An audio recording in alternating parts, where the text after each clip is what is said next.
الحمد لله رب العالمين،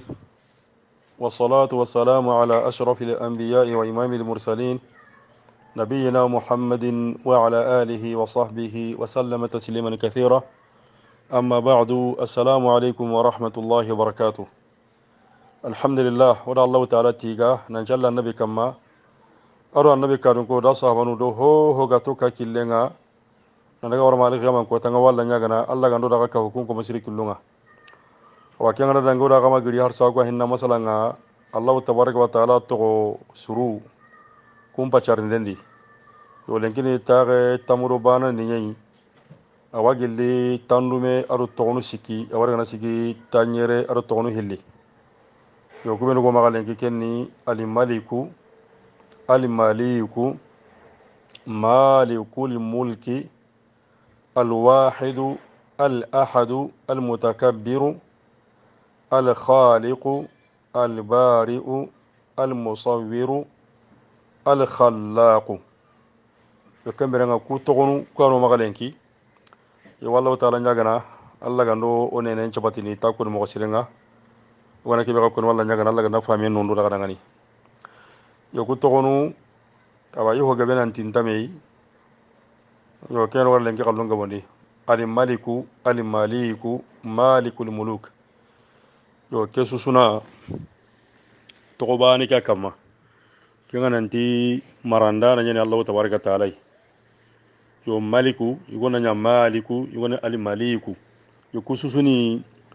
e wasi ganu ay arban kan li mogonundi yo igiba kameri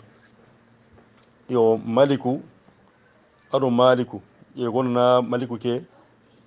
inati aba kenyan kamparan kiyanda dinanta malikiya way gona kana maliki ka kan parangi ni malika yo to ana gabe la hatan banje gabe ko yiro menaka yo ka kebe gona na irta wana tuta nanti maranda na nyani Allah tabaraka taala ewa maranden to go awake awasa gane ka Allah tabaraka taala me jate ada to gonu suka mo mantenga anta Allah tabaraka taala me timmante nyani maranden di awa atimmante nyani ewa amara no ko benu kama yo kundu yani Allah tabaraka taala ada ga to kallamunte ada ga to sire ada do ke to yi Quran no ko gabe qul illahumma malikal mulk tu'ti al mulka man tasha wa naqulu ati maliki yawmiddin yo kundu yani marande Allah tabaraka taala igara rububiyan ko nanti Allah tabaraka taala kaman na kunga hi goro benu kama yo yaku ke ko no kabananta al malku wat tadbir wa al ihya wal imata wa ar rizq yo kengani marande aro karinde aro ulinde aro warjagandande aro tadbirinde kengani na hinu lagani gemundi yo kunu ya Allah tabaraka taala ani marandana a marenti mantenni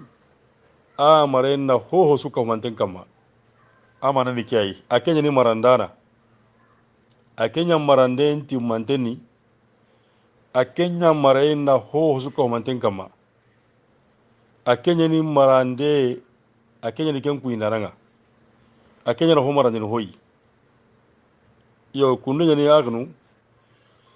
Sebab Allah tabaraka taala ke toko hay yo wana hay Allah tabaraka taala ganya maranda na ngam gombe kenni ya an tagandi kam patu kunyer dungu nyam patu kunyeri ikaman ni koy ho gali kaman nya nga angara kataga ko honi ke kai anya honan kanga anda daba go ko honi daba kei nati daba kaman ni kei kemberanga kam patu kunyer dungu nyam patu kunyer ko ndaga kataga Allah tabaraka taala nay taga tago honku kutu jinna da haramare me malekya gide ji kono su kama ton taga Allah tabaraka taala ni susu kamanga yo kundu yani agara ho taga aba tagande ke suna kenya lungundi agara kanuna kebe nya kebe ananya kenya tagande ke no gondi agara kanuna kebe galende honi ana de hondi agara kebe kanuna kebe galengiro na ken galengiro ndi agara kanuna kebe raga ina gorndi na ana gorondi yo kundu yani Allah tabaraka taala amarande ahungumagu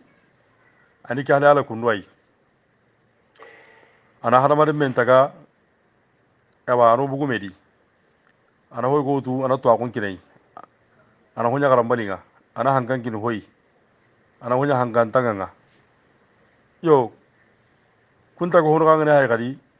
ana mar hoy gotu na kin hoy goy gadi ana sere gonya de bugume ana hunya meri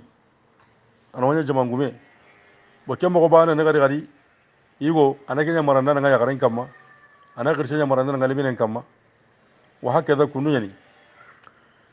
yo an gana har daba nun pai an ga Allah ma kirsen ga daba nun ga kunu bo ken kirsa ko be aga ken ga maka kita ga hay marande nga parce que ani ko panan hono an gana na nun pai an gana sugun pai an gana jagon pai yo an gana ho ha nga Allah har haru an gana Allah ta ga ho susu ngari mangana ke kanan ga ku ken marande kunala ga kin hoya an gana harun pai ke be gani har hora manga be ke be gani hari de mintenga kundu an ala kampare kutu tuna da kenya batenga igana ro gunne daga ni jonko do no ko so na harun kutu ni jonko da batenga daban kutu jwa kengal halali yo ala mare men kaka bir mo kona kunu nyai alla no onyi mindin huwai ana honya kana kei bo kana ke gabe ni ka kan ka guma kun kana ka kun ngadi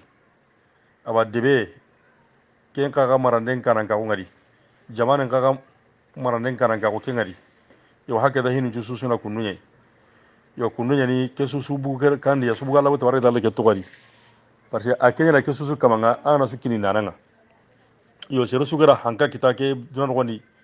ana hunguma ko su kita asuna Allah tawara taala galle nyai anda kina sui yoga ugana mundo na Allah tawara taala kamannagu maka ahungumagu na kendo tago hono ka hungumagu mugumedi woni baka amerika mogo ogara kogati Allah kamannagu kenya timmantenni agale na sui agale timmantenni yo ora gani kamannagu kagawa tago honu maga yo tago honu kamannagu timmante heti ko Allah galle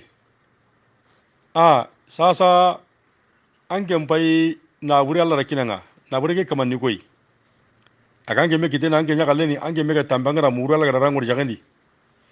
anya galle ni yo eske yogati ken kaman na go be Allah tabaraka taala gara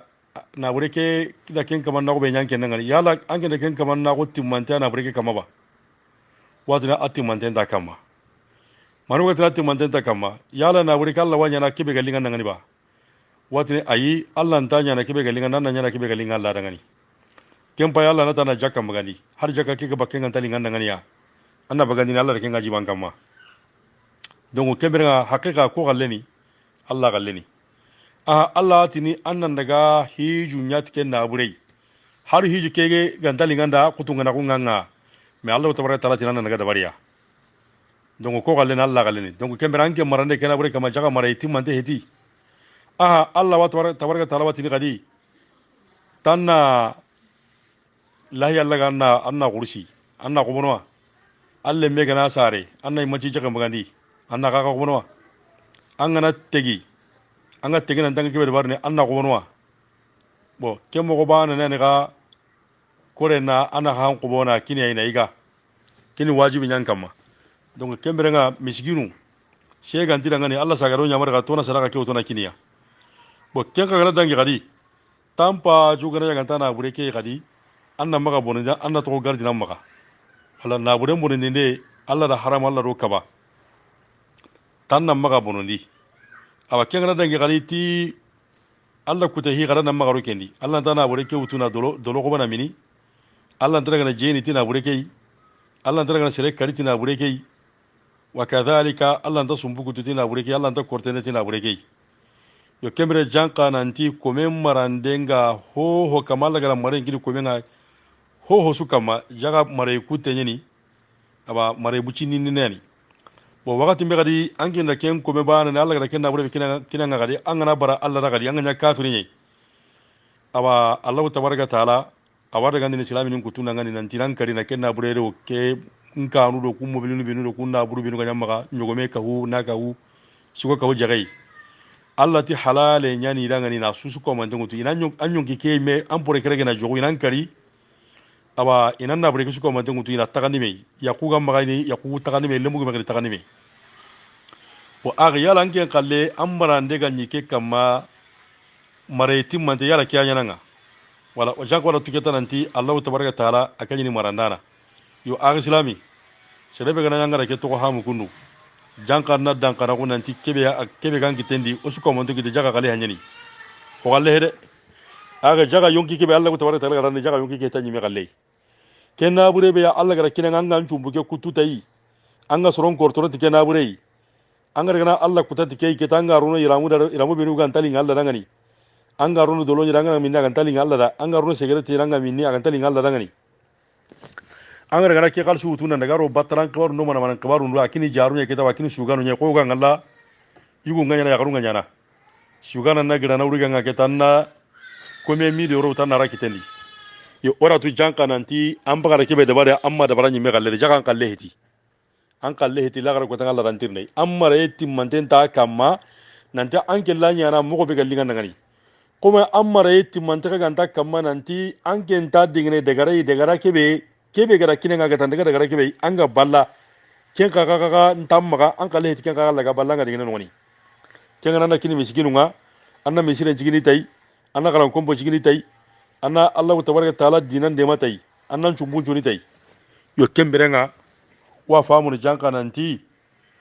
ewa Allah tabaraka taala ga ho kina ramare menga jaga amare timmanten ta kama dongu mare timmanten daga Allah tabaraka taala dangani ba kemmo ko bana daga Allah ga sirbe nya maranda nai ka gume maranda na ga nga kitaba de bugume maranda na ga nga kitaba a hanga nya yuwai ammarande ga yakai kama lemme kama kitaba ube anga nya hore yayi kome ga maga marande ke taba ube anga nya debu gume ay jamangume ay jamanen tunga juga ay jamanen juga marande nogoni ke suga marande peti mare timmante mare kutenyani angene debu gume yati angena de benju susu marna yala debu gume agana lingan Allah rana sere yakere ga tangi ngajene ga mate ti bar tangi ni debu de benju na kenya galle eska Allah kenya na Allah ntaide agana lingan ngani nanti anga sere suna bure daga na raga na iga tanga yene jamanen persidanga yala kella nya nagara kenga kella ga barni ba jamanen persidanga ga sigi suru ngana ta suna kana buru mutaka kini kini ga kebe gala lingira pariya hona ga ya naga marra ken garanta yana ange mega gani na buru kora gumenga sada kunu nanga maga sugo nga maga jage nga maga yabo an kalle ni sugo kei anya ni sugo kei kamangage anya ni nake kamanga yo ga yala Allah la bongo tuna lo an sugo ngalle no ko to sugo njuno ko mbogono ti barke tanke nya honan sugo nga kebe gana jagana kenya na yala Allah kenya na ba Allah dungana na kenda bari Allah ma dungana nga kenda bari de donc kembere wala tu janka nanti haramari me Allah gara ho kina nga garanya maranda na kama jaga mare kini mare kutinne nyai bucini ni nani ya garki balla gara kina nga nanta anya ni ya garki maranda nga yala nga gilli na magana kato ka huba yala Allah baka na ka huba yala Allah baka maranda nanta magal batu yala Allah ana bude la gara tanga gara tanya kenya na gara linga na mogombe yala Allah ka maranda magi sumbun joni Allah ta kusur barne de donc kembere nga jaga mare ni bucini ni akama agam maga nantanga tege nyana bi mana nga kapale magunu yala gana illa dan Allah ke nyana ba Allah ntai ande garagan Allah ke nyana ba Allah ntai agana sumu fardan chume nga yala Allah wakapara batena su na to sume ke no nga Allah ntai andai hijunga yala Allah wakapara na to hiju ke be Allah ntai andai idan no gondi yala Allah wa aya gani na to idan ke no gondi ba Allah ntai yo kesu ko mande jawara tunanti Allah gara marande sukini haramare mare kutini nani bo kemare kutini ne be gaga agara kinu hohoi anga nya marandana ho kalite sui anga nya de bugume marandana ke taba anya na buri marandana ke taba anya jamangume marandana ke taba anya persire ke tanya mere ke taba jaga ke marande su kan penni duna itila gara ko tan kagati maliki yawmiddin wala duna la gara ko tan marandana sunta no ngani asuka matana kan Allah tabaraka taala bane yo ke nya ga islami serebe kan Allah tabaraka taala ke tokotu nanti janka Allah ni marandana Allah maranden timmantenni Allah marena susu kama ta Allah ni marandana kira kuindana nga Allah na marande kira kuyanga gagati an chagonta marande kira no an chagonta kama Allah sagonna marande kedi arga maro ke bekinanga marande kedi ta Allah lingunga amaro ke daga ta Allah lingunga yo kemere nga islaman da dangara ko jaga danti haramare me jaga ho hon tamma miskinu ibn adam haramare me kini miskine ta haramare me kini maro honye yonge kebe gamma agi an kalle heti yongi sake be gamma an kalle heti de nabure ke be kan kitendi an kalle heti jamango ke be gamma ahanga kalla nda kinanga an kalle heti an chagura tanya na kamalla gata bosinanga ko ta bosinanga yo kembere nga sedenga ra kentuta haramare me ngamma ga yankana anga to ko sutura di anga birne sutura di anga kala sutura kamma antaga yada nantaga dangana ngingenga alla gara kebe marandanga agara hakne kebe marandanga ma mumanchu marandanga de yagara kebe alla gara marandanga ma mumanchu marandanga de lembe kebe alla gara kinanga ma lembe ke mumanchu kinanga de anga nya de bugume ay debe ke kallen chu alla ma susu kinanga de alla gara marande ke kempende hakke kebe no na ga kallen ni kemba ne har kempa kne be me bare ga kinanga anga ma sigi dikenye me kem kungo ngan kare la gara kotanga diga men taro anga na dangi marande ke no gondi alla ga me kebe nyampa ke marande ke no gonanga na dangi kenga aga kembere nga wunda kana konanti anduna la gara so monno yo kunni ni silami ngana ku togonu tu anandu jukundi anna golliti togonu kuga kebe koyni togonu kuga o jonko ni kata kube nanna kunta anna golliti kunga yo kembere ku togonu sikibe wagri kono kenga ni maliki ko maliku ado malikul muluki yo kenga nanti marandana yo kembere nga allah tabaraka taala ani kenga sere sura anta yana kenga ga he nanti malikul muluk tunga nyugu kenka tunga wala tunga lu tunga ken Allah tabaraka taala yo jahile kan ka hano jahili ga hano ngatinu yo sere woni ga kite tunga nyugu yani aba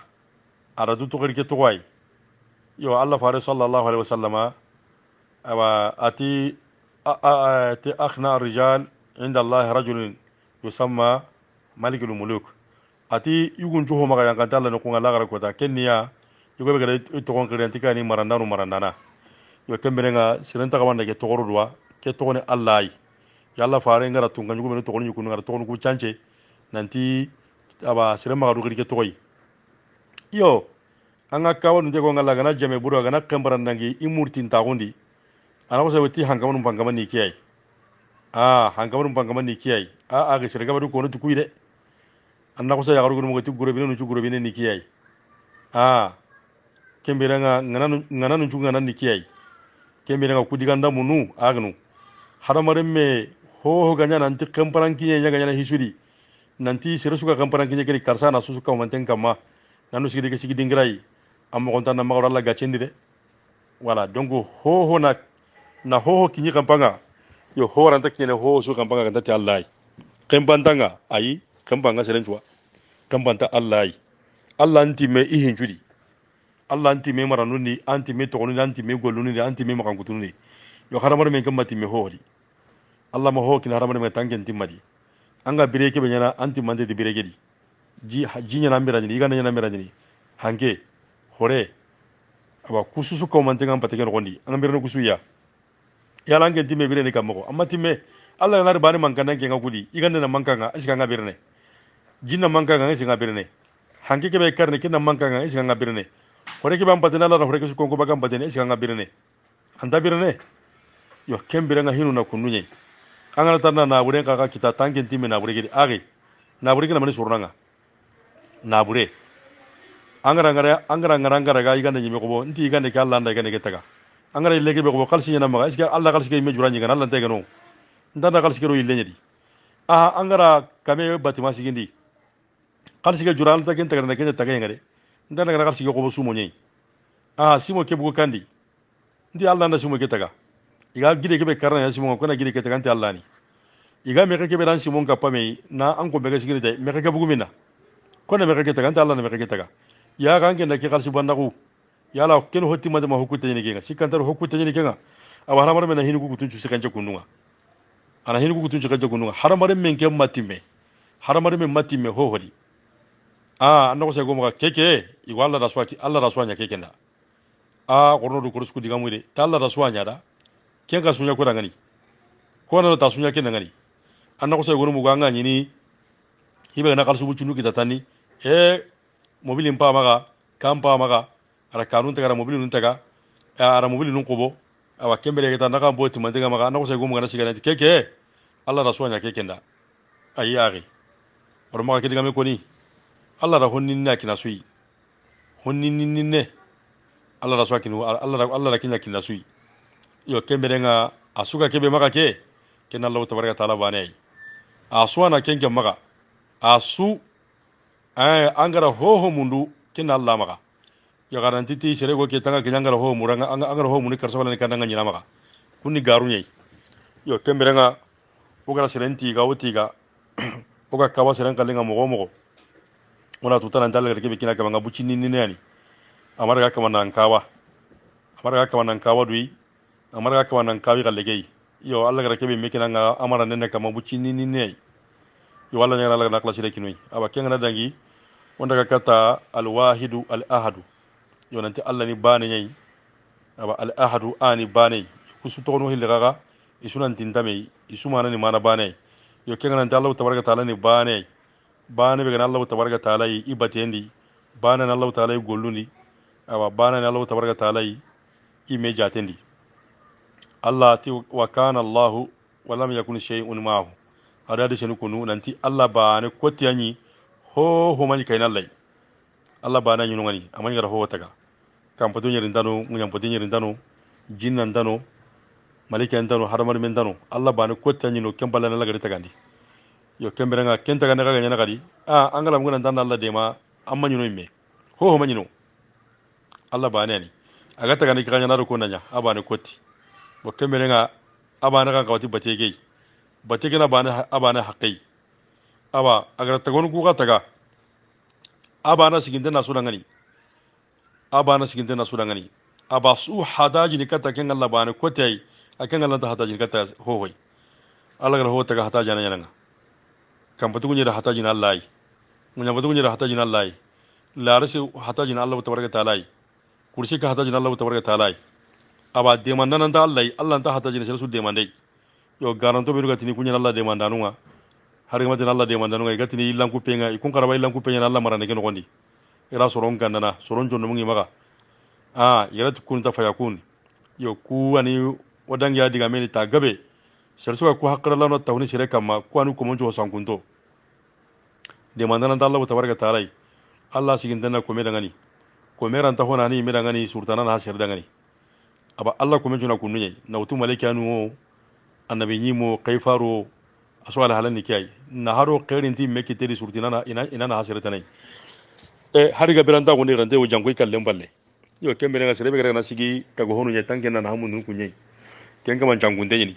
asanki mei asanku taga na aga ke kuma lambunde be mega haju munina antaken ko metu yo kembere nga koni tunga bani nga aga gara ti haju nunga aga gara ti batunga aba ne asigin tenga tu komo jura ken Allah tabaraka taala bane dongo gana Allah bana na kunko Allah bana na kunna ke swa kama aba tagande ay me jate ara tagandinde ara kuininde aro nan cigo komo nangani aro bate sugan kaba nanya aba kenchu komo ten nan kaba nanya Allah tabaraka taala bana dangani yona taala ni bane ay kembera komenna Allah ambiren jura nya ke bana na kwa kama ana Allah nya bane ambirin chusuli ambatu yu angana hajunu mununu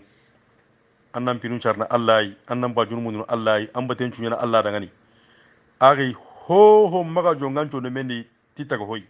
tago bar sun maga jongan to mendi maga haju mundiya maga yonki sa mundiya maga lemme muriya maga warjaga muriya hamme girinde maga muriya tangay nan kisi hoya maga rikata nga jodi ta hinu masubon ta finu nan daga tangay murun mundu tago honunga agi maga ku ho jongan to menga anti maga irantai kembere nga kebe sigintenga tike suka humantenga kini tunga bane kiya yaga Allah tabaraka taala bane bokenga na dangi wanda kakati tan numero togo segundi nga kenga al mutakabbiru yo an kabo ga demu dangi ke togo kamanga ma trompe yo kenya nanti Allah tabaraka taala tunga dundare yeni yo Allah tabaraka taala dundaragu adu tago honu dundaragu tabana yo Allah tabaraka taala dundaragu daga bane ko tiarangani anta gemme tago honna dundara ko dabari har tago ngana dundara ko nya tago dundara ko nya na garantagu ado yadantagu ado nambara tongunga angara yadantenga ko meni su antanya juku sira bada yadantagu kawa duntagu dundara ko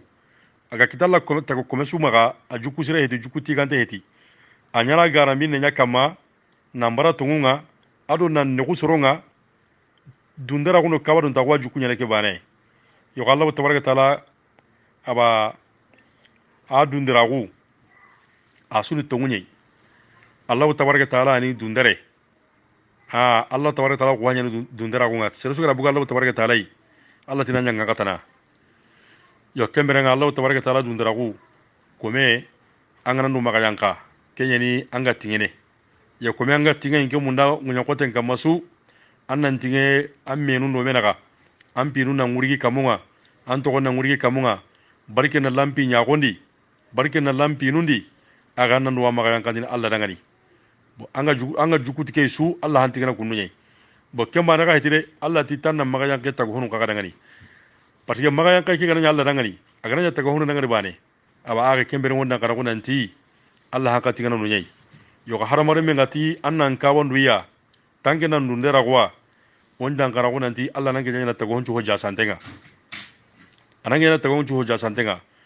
ampi nga nyala honne kun angana seri no kon tahunga surun sumaka surun tuan ne kan kabarenga intaka nderno intaka kawananga aswan konno lagar ko tanga Allah faru sallallahu alaihi wasallam ati dundira Allah walla kana nallo gondi masurunga sage ternande sama sige mbiranga na nyari yake mentanga tel mangal lo ngani tami sadam ba ko sada kundu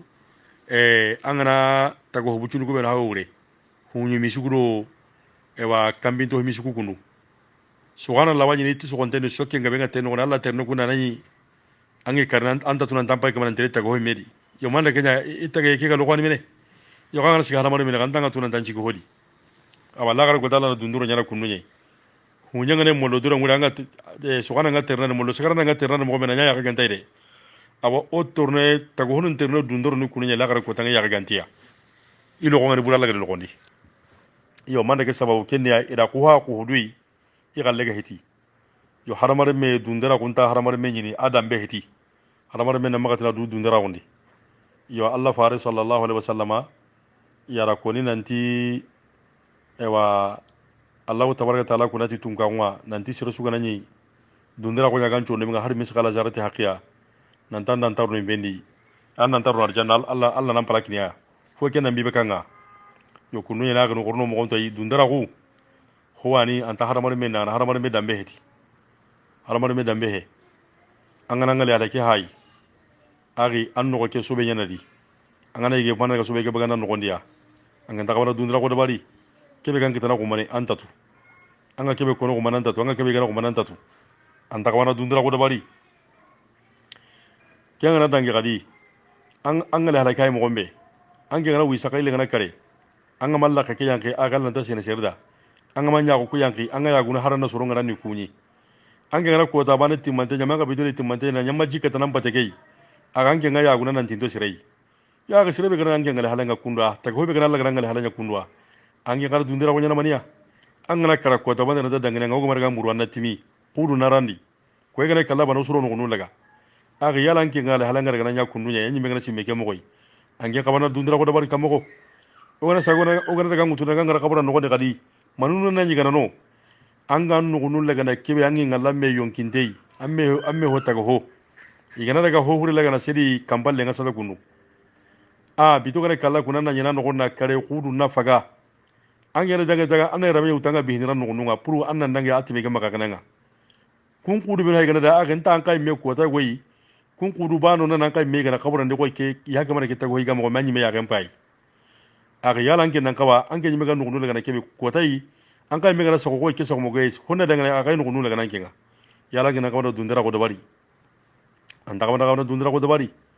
ange baju ke yonki sanga yonki ke bahandi an kalle heti Allah ta sirno igande halle Allah ta sirno ji halle Allah ta sirno hanki Allah ga himene yonki saga dan Allah ta sirno halle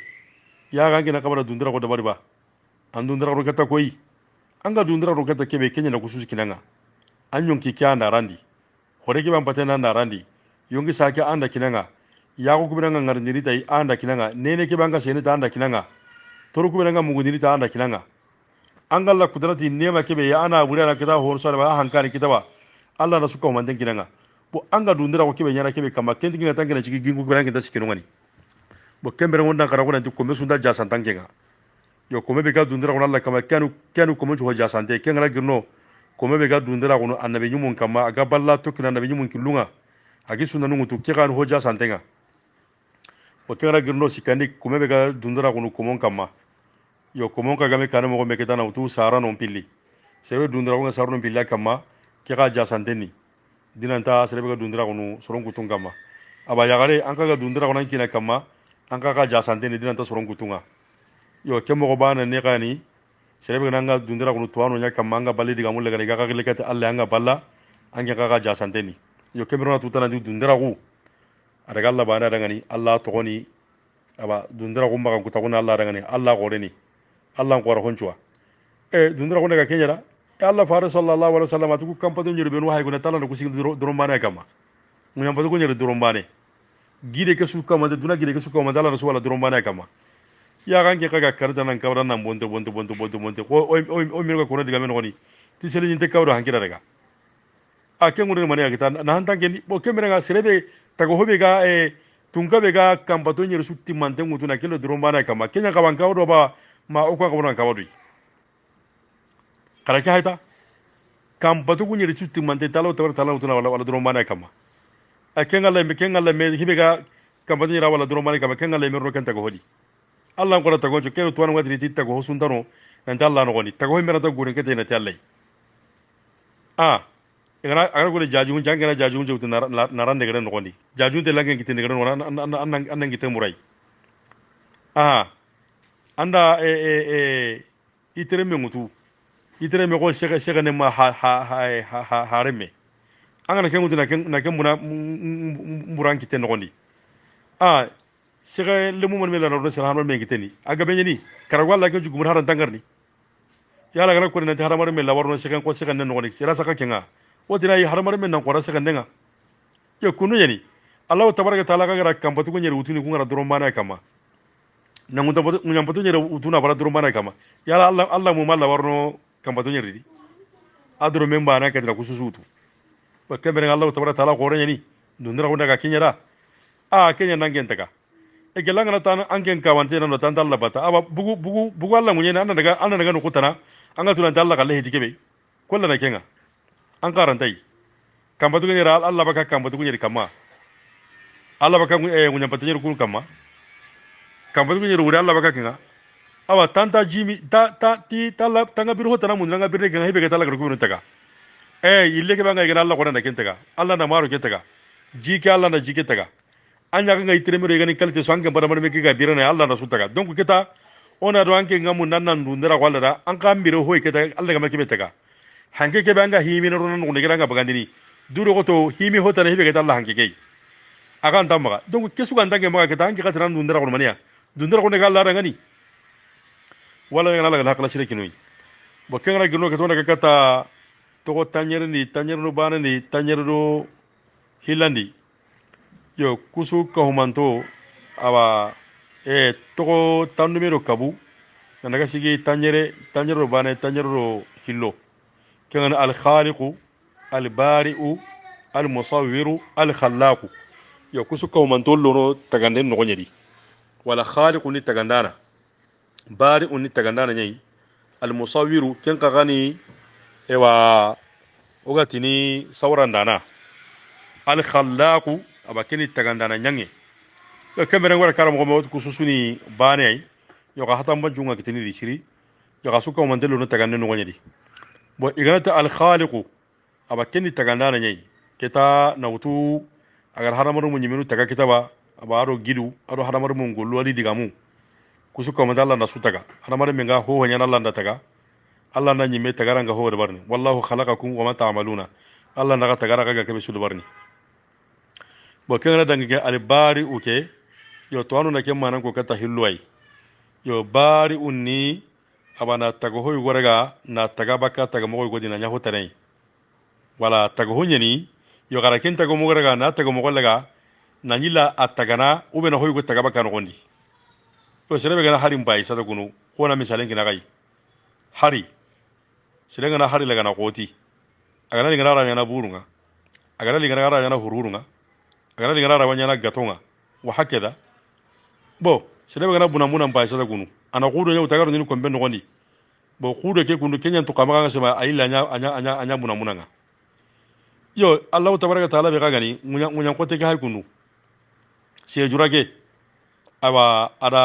kenya na haramur mun taga bakadi dongo taga hoy gwani kala sagena hotana utuna taga bakadi bo bari uke wuri ake utu yo hibe kana haramur men chu taga mo gonpai aba o taga kutaga mo no hilai o mesula silinga bugu taga taga hoge be dikan no haba adama ada ken taga baka se jura nyadi bo se jura kala yalla da ken taga kaga sagena hotana taga baka se jura gere gadi bo ken wuri nyana bari unga wa kadhalika haramur mun kutu awa o haba adama mi gana da ngoy me kutaru su taga baka mani nyadi bo mani jiki an gana jike duro nyambugu abagara lenka nogoni yo kana jikere gana ataga na nyila nyana harmar menga bo kemere kani bari unga yo kunu nyani bari unga na kewtu bo amana hilandi gadi ado khari ko geso nyana abawure bane kengani abakoyi amanyi no mimia na litai wala na liti se jurani mimia na nyagama nyino awana liti hangenga na nyahangenyi mimanya no wala bari nganya ke wanya ke bane gagai yo kemere sele gani li hay difference ngina ga yo kenya Allah tabaraka taala akanya ni katana ngana ho sutaga awa fabrique ne na hoy goyi mana nya hoy goyi bo hilane gari kini ibda ne kinya amanyo no mi anga har misale manyo yo ka keso ko mande wala ke ko no misale ta Allah galle beti ngare Allah galle bonanti ugarati Allah ro hoy go taga nan tamanyi no ngani yo ken ngure hetinanti Allah manya tu wala ko haramar me labayni sa hoy go ngani haramar mun katina taga na ritini dunadi yo kanga nyini surahano benu ga same ken to aguma nyimaka haru ku benu min ga taga ga lariti dunada nga nyina ato aguma nyimaka buga ila gara to agoki kitana saga tanta kunyai yo ka Allah tabaraka taala ken ga ho taga na yo onta tini ke ntagande ke nanti ato agule saga talla maka po amir ke ya gara tu gara taga yo Allah galembe tikengare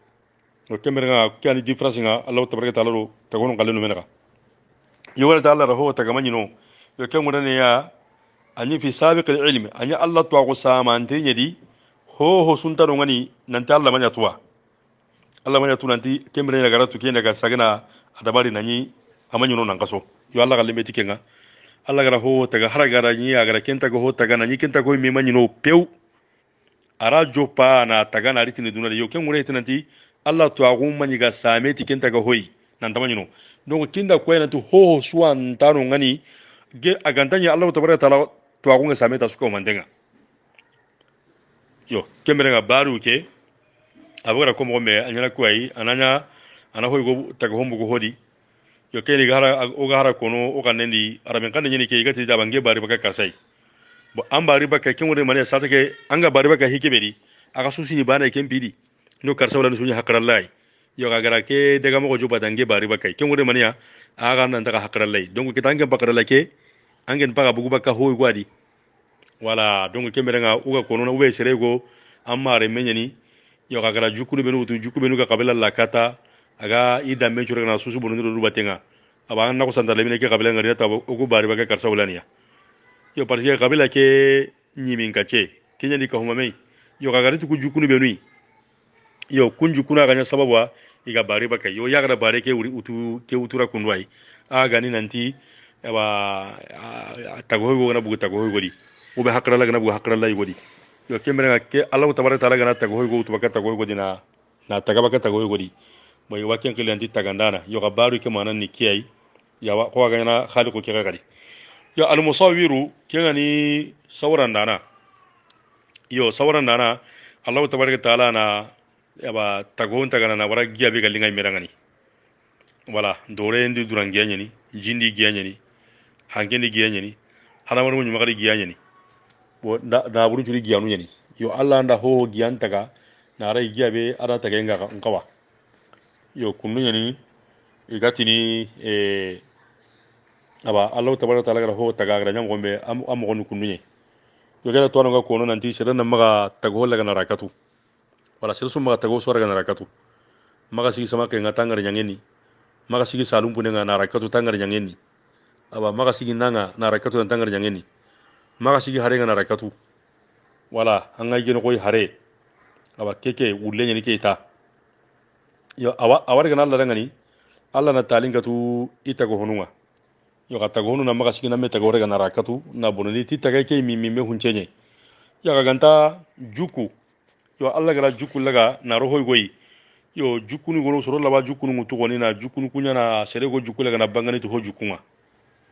wala na juku wura na bangani to ho jukunga yo kem misale ko igatini ewa shere go kundu ewa anga go goyi annan go to ko sagara yo kem pa yagara awa hoyin jukunya utuna nan jukule kana bangani tai yo honta kunga awa manka karsa hulani awa nanti akulle ni ko walwali moko bo kunni mi menu misalinu awa honta kun kagai awa nanti ke awa anke njuku awa karsa hulani nyanga ni ko horonto wala an nan karaka so ko horonto ube an nan misa ko honyange wala bo kunni menu yo basin tatu kuina na tago hoy gorga na jukula na bangani titi alla tago hoy goy yo harakatu ne kara sa yo kenyan tage mesarani yo ken salafu ridwanullah alaihim yo kunyi kanna kenga haba na tago alla tago hoy gorga na harakatu kena hata abdullah ibn mas'ud radhiyallahu anhu maga koni diga me godi nanti ike wakanna aba hari gana wulle nya harakatu i wakanna alla magrige jarabi aga daga na aba hoy go kinya bo hoga gara koni nanti ke wakanna hari gana sugo nyangari ewa wala arakenya ko tigana sugo nyangara ga wulen chugundini yo ka ne ma surin kare nyima gara ganyame yo surtout hada fi gara haramar me nyima gara na rakatu ambi nanga ko girjome angar nyanga ande pe anga ko kundu aba anga ko angilli anga ko sokude ya ko daga gumma na ko kundu bi mana Allah gara haramar me tagana nyala hala sudi asuni jarabe nye sere summa sigi sere na rakatu angara kenya ta yo wannan kana kunanti ewa angolle ke haqiqa nyimi megani kebe amma ken ka nyimi rakatu de anda adabar na rake rakatu parce anga nyimi ata ken nyimi ma idu taga aranta kure kinu duwa aranta haram bore kinu duwa aranta barakato kinu duwa aranta du giro ni aranta du de honini atta ke sigira ho sunta agiya ke ganya mo me atta ke banu ho sunta di alinga Allah imera na nyakunu abita Allah golen ju siranyani ba anga jigi ke nganke ngake lakata hakika ngani kebe anke make ngam lakatu anda Allah rakatu ba kembere ngora tutananti Allah to Allah ni musawir naranga Allah to kene kenya gatu musawir suwara narana kenya yo ken hatta re hadisi ke sante yani aba tanna maga la taqulu li akhika qabbahaka Allah au qabbah wajhak tifa inna Allah khalaqa adama ala suratihi wala kembere ngati serenna magati amme haramar mena ngani Allah ganna mbegu Allah ganna nyaga la kumbegu tagala tunanta Allah tabaraka taala adama haramar mutari taga isora nyadi yo ke sora kita yo to anu na hacarnu hilla kunai bo kenniya Allah da adama taga i hadama sora ke mi adama sora ke mi mari bi mana arati mante ke taga tanu ngai kitu ngai awati mante ke ara taga yo igonon ti kunu ne igonon kati ti ai ti Allah da haramar men taga Allah tabaraka taala me soranya di wala kenni maniya Allah muginiya haramar men ka mugini Allah ngari nini haramar men ka ngari nini kitenga Allah yi ewa Allah da kitun taga haramar mun kai Allah ti tangiya Allah ta kira taga haramar mun donc kembere nga keta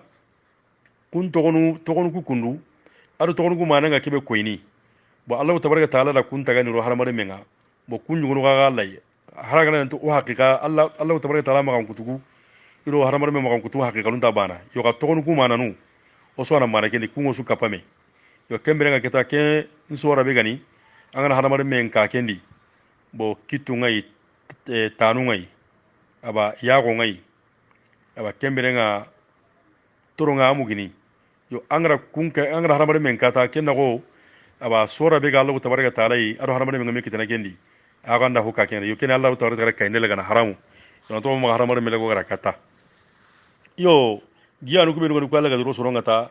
Allah tabaraka taala mera ko inanti ikira kun taga wi kundu alingi meri no nyakundu yo ga i menta hain ni kata kenga aba kenka kanje nenda na tikenga serenta kanje ta angiyai serenta kanje ta parampore o so kanje tu gollu ko ay sonno muku Allah na kunya haini ana rabar men choka jere tu kunye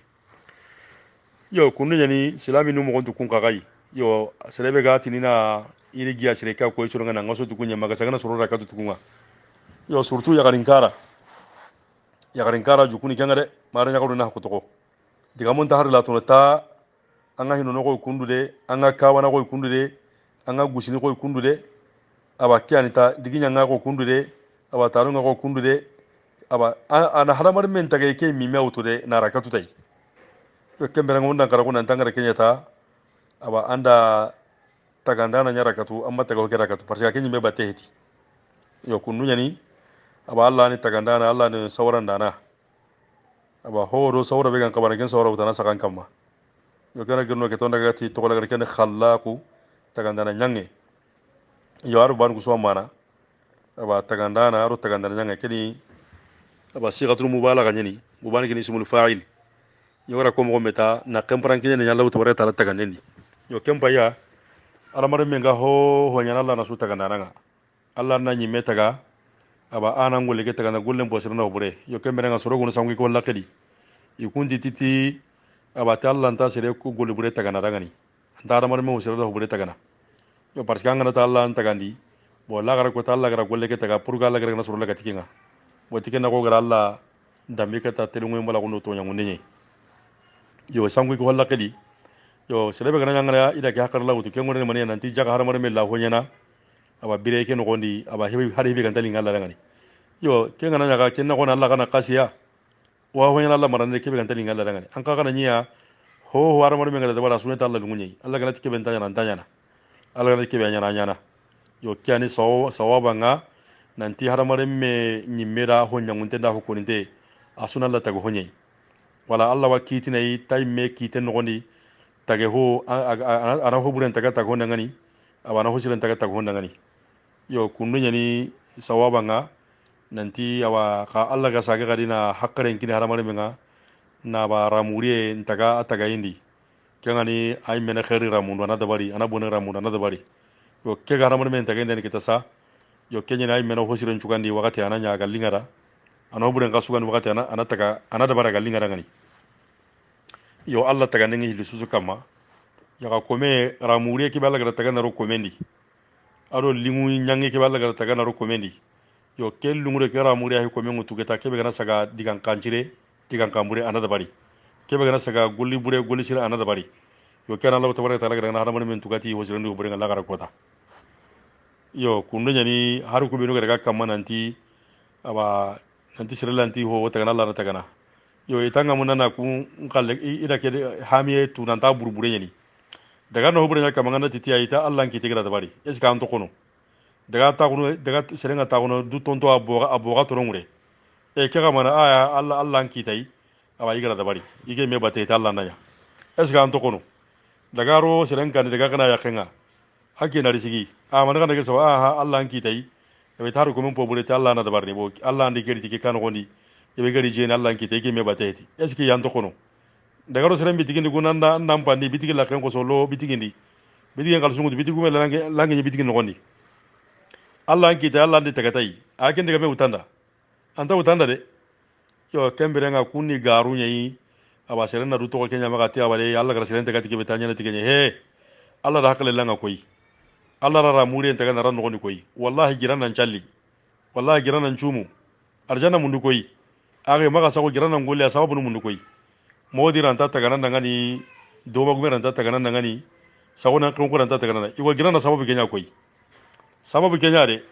to ngi Allah anta ganda Allah na kinni yo ga giriya na da bariya giran da bariya Allah da hankan kinan Allah da semben kinanga na hakkan kinanga golle ke sire ki kan kabana nyati yo kuswa Allah da su kinanga kenni hakkale yago toro kitu tanu kusura ngalla no hoda bari ira ngalla no hosira nyira ngalla no hobure na bari ba kembere nga sere na maga ta ko nan po bure na bari na kenda mi kata Allah ta Allah na kenyan kenda Allah wanyare anyi mi na da bari yo inshallah wasikere wa wallahu ta'ala nyaga na ugura ku binu koni iga siro Allah ga nay famin du gollen kanoni awa ku nga hutuna nga ku ngiro ku merollo ado shaytan wallahu ta'ala nyaga na Allah ga na juru munyam po oda ga ngani hada wa sallallahu ala nabiyyina muhammadin wa alihi wa sahbihi wa sallam assalamu alaikum wa rahmatullahi wa barakatuh